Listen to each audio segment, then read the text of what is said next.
जय हिंद दोस्तों, welcome back to tax साथी। आज के इनकम टैक्स रोज के वीडियो में बजट 24 के अपडेट्स को कंटिन्यू करते हुए आज हम बजट 24 का मेजर अपडेट जो कि प्रॉपर्टी सेल पे टैक्स रेट के अंदर आया है उसको डिस्कस करने वाले हैं। इसकी वजह से जो प्रॉपर्टी सेल होगी उस पे आपको अब एडिशनल टैक्स जो है वो देना पड़ेगा। तो प्रॉपर्टी सेल पे कितना आपका एडिशनल टैक्स लगेगा, कैसे आपको ये नई टैक्स रेट बेनिफिशियल होगी, विद एग्जाम्पल हम इस वीडियो में डिटेल में डिस्कस करने वाले हैं। तो वीडियो बहुत ही इंपॉर्टेंट और हेल्पफुल होने वाला है, बहुत सारी क्वेरीज आपकी सॉल्व होने वाली है। तो इस वीडियो को एंड तक ज़रूर देखिए, मैक्सिमम लोगों के साथ इस वीडियो को शेयर कीजिए ताकि उनको भी अवेयरनेस मिल सके। और अगर अभी तक आपने हमारे चैनल टैक्स साथी को सब्सक्राइब नहीं किया है तो उसे सब्सक्राइब करने के साथ साथ बेल आइकन को प्रेस कर दीजिए, क्योंकि ये करना आप सभी के लिए तो फ्री है, लेकिन हमें आपसे मोटिवेशन मिलता है और हम आप सभी के लिए जो है नए वीडियोस लाते रहते हैं। और आप सभी की हेल्प के लिए, आप सभी की रिक्वेस्ट पे अब टैक्स साथी शॉर्ट्स भी ऑफिशियल चैनल अनाउंस हो चुका है, जिसका लिंक वीडियो के डिस्क्रिप्शन में है। आप शॉर्ट्स वीडियो पे भी जाके अपने शॉर्ट्स के माध्यम से खुद को अपडेट करा सकते हैं। तो चलिए स्टार्ट करते हैं हमारे आज की इस वीडियो को। तो वीडियो में सबसे पहले मैं आप सभी को बताऊंगी कि कैपिटल गेन का जो रेट है वो कौन से कैपिटल गेन पे आपका एप्लीकेबल हुआ है। तो ध्यान से आपको समझना है, कैपिटल गेन दो तरह का होता है, शॉर्ट टर्म और लॉन्ग टर्म। तो यहाँ पे शॉर्ट टर्म पे कोई भी चेंज नहीं हुआ है। कैपिटल गेन पे आपका जो मेजर चेंज जो इम्पैक्ट किया है वो इम्पैक्ट किया है आपका लॉन्ग टर्म कैपिटल गेन पे। अब मैं लॉन्ग टर्म कैपिटल गेन की बात करूं तो long term capital gain after budget 24 यानी कि 23 जुलाई के बाद से तो दो तरह की रेट फाइनेंशियल ईयर 24-25 के लिए लॉन्ग टर्म कैपिटल गेन की एप्लीकेबल रहेगी और फाइनेंशियल ईयर 24-25 के बाद आपकी सिंगल रेट रहेगी। अब यहाँ पे दो रेट कौन कौन सी है, एक रेट जो 23 जुलाई से पहले, एक रेट जो 23 जुलाई के बाद। अब पहले वाली रहेगी 20% और ये रहेगी with indexation. With indexation, indexation का मतलब क्या होता है आगे मैं आपको पूरा डिटेल में विद एग्जाम्पल समझाऊंगी। और आपकी 23 जुलाई के बाद जो रेट रहेगी वो रहेगी बिना इंडेक्सेशन की डायरेक्ट 12.5%। अगर रेट वाइज कंपैरिजन करें तो 20% से 12.5% आपको टैक्स देना होगा। लेकिन इसमें एक नया कॉन्सेप्ट है, वो है कि आपकी पहले की रेट के अंदर आपको इंडेक्सेशन का बेनिफिट मिलता था। अब अगर इंडेक्सेशन को मैं आपको अगर नॉर्मल लैंग्वेज में आम आदमी की भाषा में समझाऊं तो इंडेक्सेशन का मतलब सिर्फ इतना सा है, सीधा सा, कि आज अगर आप जो प्रॉपर्टी बेचते हैं उसको खरीदने में जितनी आपने वैल्यू लगाई है उसकी आज की वैल्यू, अगर आज उस प्रॉपर्टी को आप खरीदते तो वो कितनी होती। तो सिंपल सी है, अगर आपने कोई प्रॉपर्टी खरीदी है 2001 में, वो खरीदी है आपने 100 रुपये में, तो उस प्रॉपर्टी की वैल्यू आज तो आपकी 2024 के अंदर 100 रुपये नहीं होगी, उसकी कुछ तो बढ़ी होगी, महंगाई के कारण उस प्रॉपर्टी की वैल्यू बढ़ी होगी। तो बस वही वैल्यू को हमें आज को निकालने के लिए हमें करना होता है इंडेक्सेशन। और इससे क्या है, 100 रुपये की जो आपकी कॉस्ट ऑफ एक्विजिशन है वो बढ़ के कुछ एक अमाउंट हो जाती है। जैसे हम एग्जाम्पल के रूप में मान लेते हैं कि वो 100 रुपये की प्रॉपर्टी आज अब 400 रुपये में मिलती है। तो अब आप इस प्रॉपर्टी को अगर 500 रुपये में सेल करेंगे तो जो आपका जो नया टैक्स आएगा आपकी 20% इंडेक्सेशन के कारण वो आएगा 100 रुपये पे। आपको यहाँ पे कैपिटल गेन हुआ, इस पे आपको 20% का टैक्स देना है। 20% का टैक्स देने के बाद आपको यहाँ पे 100 रुपये में से 20 रुपये आपको टैक्स में देने हैं। लेकिन अगर मैं आपकी नई रेट के हिसाब से समझूं जो कि 23 जुलाई के बाद से एप्लीकेबल हुआ है, उसके अंदर आपकी जो सेल करते हैं वो करते हैं 500 रुपये में, और इसकी जो कॉस्ट ऑफ एक्विजिशन मानी जाएगी वो विदाउट इंडेक्सेशन 100 रुपये ही मानी जाएगी। इससे आपकी वैल्यू कितनी हो जाएगी, 400 रुपये। 400 रुपये का कैपिटल गेन हुआ। अब 400 रुपये की कैपिटल गेन पे 12.5% का आपका जो है क्या लग जाएगा, टैक्स लग जाएगा। तो इस टैक्स पे आपको कितना टैक्स भरना पड़ेगा? आपको भरना पड़ेगा टैक्स यहाँ पे 50 रुपये। तो आपको न्यू टैक्स रिजीम के अंदर बेनिफिट है या ओल्ड टैक्स रिजीम में? तो न्यू टैक्स रिजीम में आपको 50 रुपये का टैक्स भरना है, ओल्ड टैक्स रिजीम में आपको 20 रुपये का टैक्स भरना है। तो इस सिनेरियो में देखिए तो आपके लिए ओल्ड टैक्स रिजीम बहुत ही बेनिफिशियल है। इसीलिए गवर्नमेंट की इस जो रेट चेंज का है उसमें बहुत से लोग इसकी गवर्नमेंट की निंदा कर रहे हैं कि ये रेट जो है वो गवर्नमेंट ने एक्स्ट्रा बढ़ाई है। अब यही इंडेक्सेशन की रेट्स अगर मैं आपको दिखाऊं तो कॉस्ट इन्फ्लेशन इंडेक्स CII जो है वो कुछ इस तरह से है, जो 100 रुपये बेस रेट मानी गई है आपके फाइनेंशियल ईयर 2001-2002 को, और 23-24 की अगर इंडेक्सेशन रेट देखूं तो वो 363 रुपये, यानी कि 100 रुपये की वैल्यू जो है आज वो 363 रुपये हो गई है। ये आप नॉर्मल लैंग्वेज में समझ सकते हैं। अब हम बात करते हैं विद एग्जाम्पल। आशा है आपको क्लैरिटी मिल गई होगी रेट चेंज की वजह से क्या डिफरेंस है और क्या कंट्रोवर्सी जो है वो गवर्नमेंट के इस मूव से लोगों के बीच में पैदा हो रही है। अब हम एग्जाम्पल से समझते हैं। पहला एग्जाम्पल है हमारा जिसमें मैंने यहाँ पे प्रॉपर्टी की वैल्यू ली है 50 लाख रुपए, और प्रॉपर्टी परचेज कब की है? 2010 की। उसको प्रॉपर्टी को सेल किया है 24 जुलाई को, यानी कि बजट आने के बाद। सेल कितने में किया है? 1,65,00,000 में। दोनों सिनेरियो आप ध्यान से देखिए, यहाँ पे कोई भी चेंज नहीं किया है।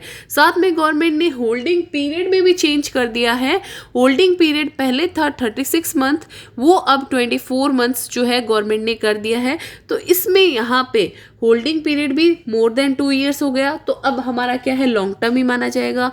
उसके बाद इंडेक्स कॉस्ट ऑफ एक्विजिशन जो कि 23 जुलाई से पहले जो था वो यहाँ पे मैं लेती हूँ, तो उसकी प्रॉपर्टी की वैल्यू जो 50 लाख की थी वो हो गई 1,22,63,514।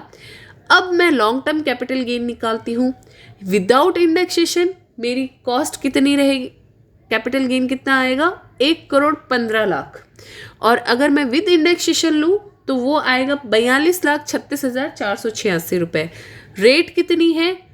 12.5% है, तो 1,15,00,000 पे 12.5% लगाती हूँ तो 14,37,500 रुपये का मेरे को टैक्स भरना पड़ता है। यही मैं इंडेक्सेशन के बेनिफिट के साथ अगर मेरे को 20% भी टैक्स देना है तो भी मेरा टैक्स कितना बनता है? 8,47,297 रुपये। तो यहाँ पे आप क्लियरली देख सकते हैं कि आपको कितना ज़्यादा टैक्स बेनिफिट होता अगर आपको इंडेक्सेशन का बेनिफिट दिया जाता।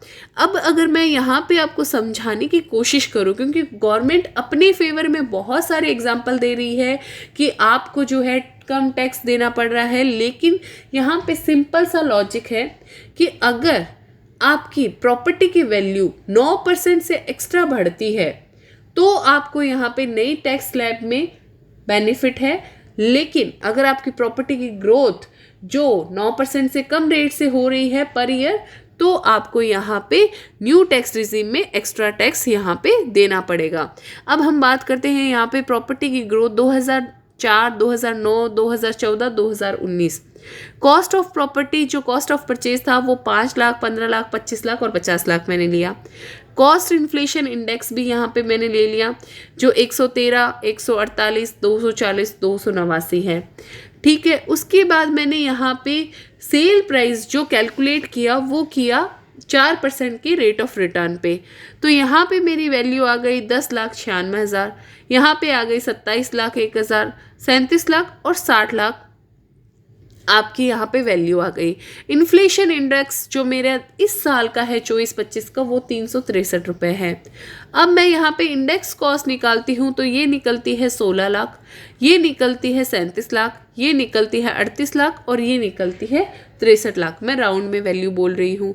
उसके बाद यहाँ पे कैपिटल गेन जो कि इंडेक्स कॉस्ट पे अगर मैं निकालती हूँ तो इसमें मेरी नेगेटिव वैल्यू निकल रही है। आप देख पा रहे हैं यहाँ पे मेरे को कैपिटल गेन नहीं हो रहा है, कैपिटल लॉस हो रहा है। और इस लॉस को मैं यहाँ पे कैरी फॉरवर्ड भी कर सकती हूँ और आगे आने वाले लॉन्ग टर्म कैपिटल गेन से अपने सेट ऑफ करके अपने टैक्स को भी बचा सकती हूँ।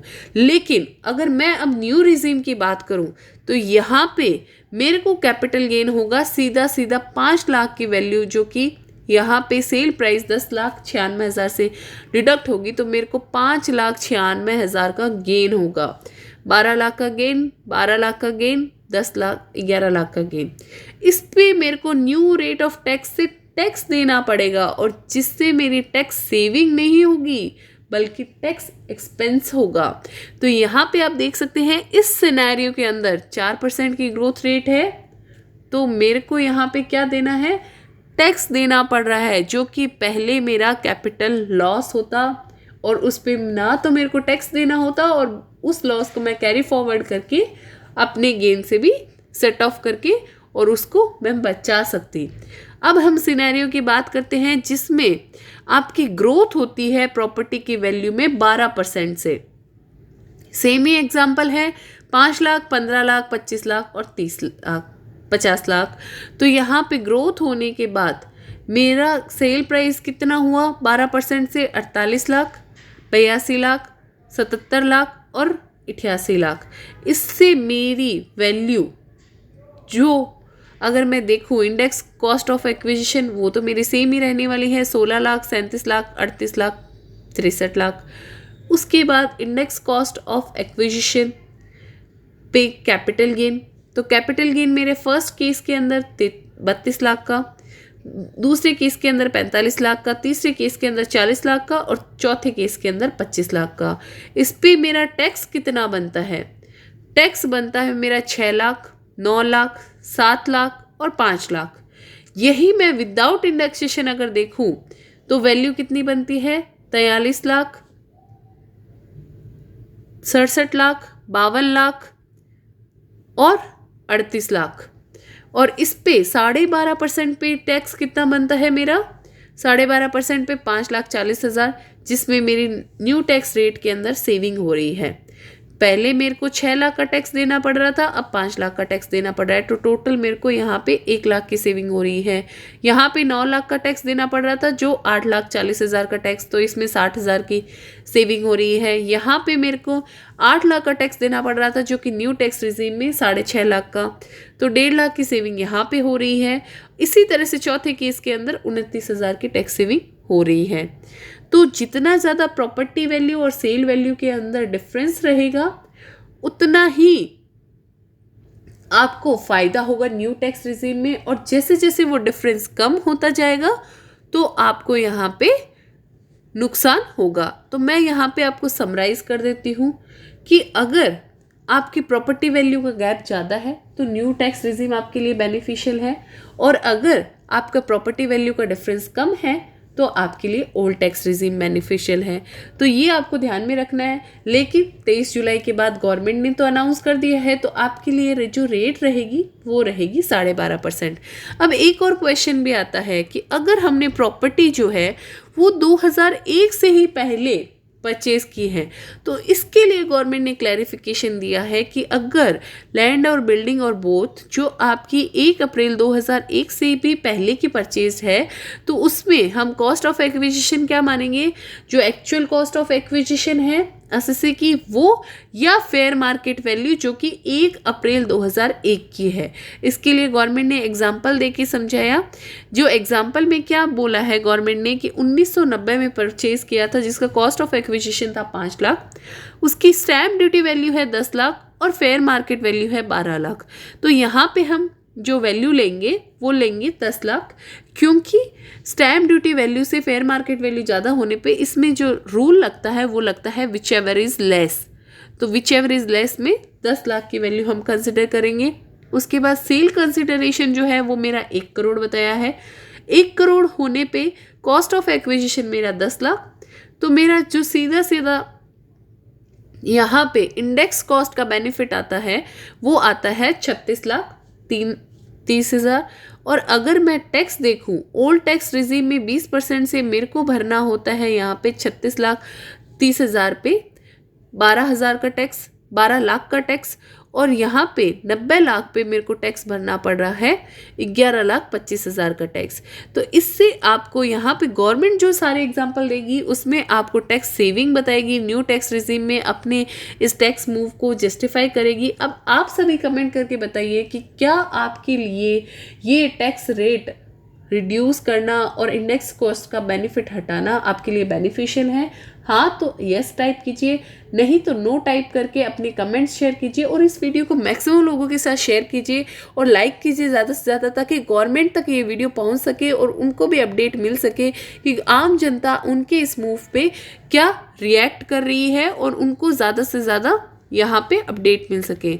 तो चलिए आज के वीडियो को यही समाप्त करते हैं। आशा है आपको ये वीडियो पसंद आया होगा। वीडियो पसंद आया है तो इसे लाइक कर दीजिए, शेयर कर दीजिए और भी लोगों के साथ और मैक्सिमम लोगों के साथ शेयर कीजिए ताकि उनको भी अपडेट मिल सके। और अगर अभी तक आपने हमारे चैनल टैक्स साथी को सब्सक्राइब नहीं किया है तो उसे सब्सक्राइब करने के साथ साथ बेल आइकन को प्रेस कर दीजिए ताकि आप सभी को लेटेस्ट वीडियो अपडेट मिल सके। आज के वीडियो में बस इतना ही, मिलते हैं लेटेस्ट वीडियो अपडेट के साथ। तब तक के लिए कीप वॉचिंग। जय हिंद, जय भारत।